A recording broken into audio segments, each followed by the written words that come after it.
Page 4 of the Family Law Financial Affidavit short form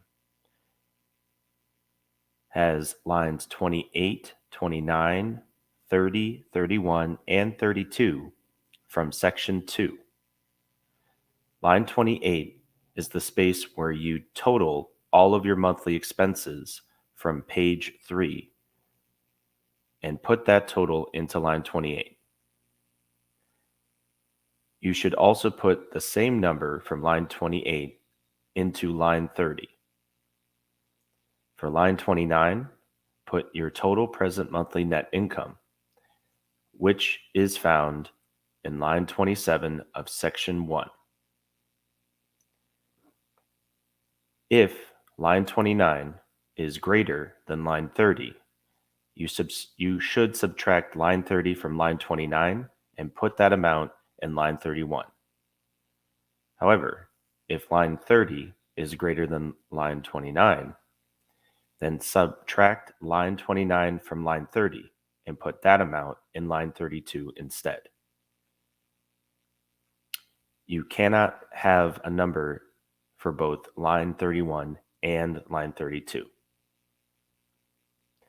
Underneath lines 28 through 32, you will find Section 3 of Family Law Financial Affidavit short form.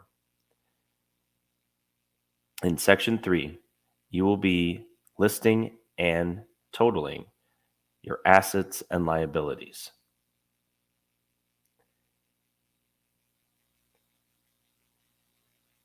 The current fair market value must be listed for each asset and liability.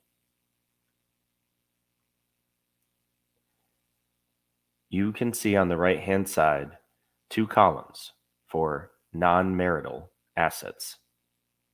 Use the non-marital column only if this is a petition for dissolution of marriage and you believe an item is non-marital, meaning it belongs to only one party and should not be divided between the parties. If you believe this is the case, you should put a check mark in the column for the party that you believe the item or the debt belongs to.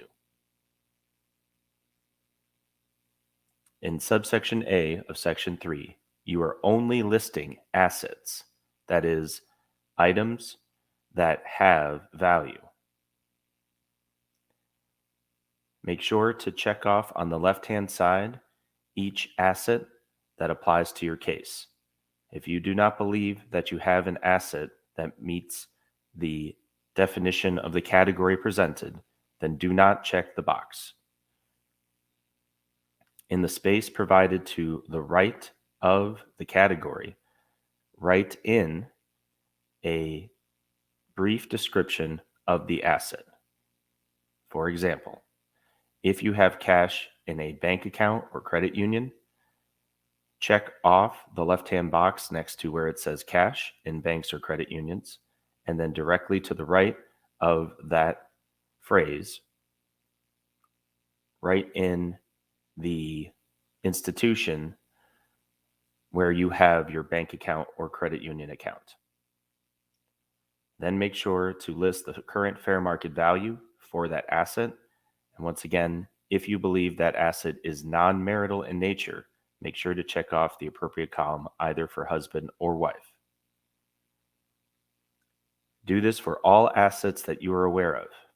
If you have an asset that you do not believe fits with any of the categories listed, make sure to utilize the space labeled Other and put in place all of the assets that you are aware of so that you can list their current fair market value and ensure that all of your assets are disclosed to the court.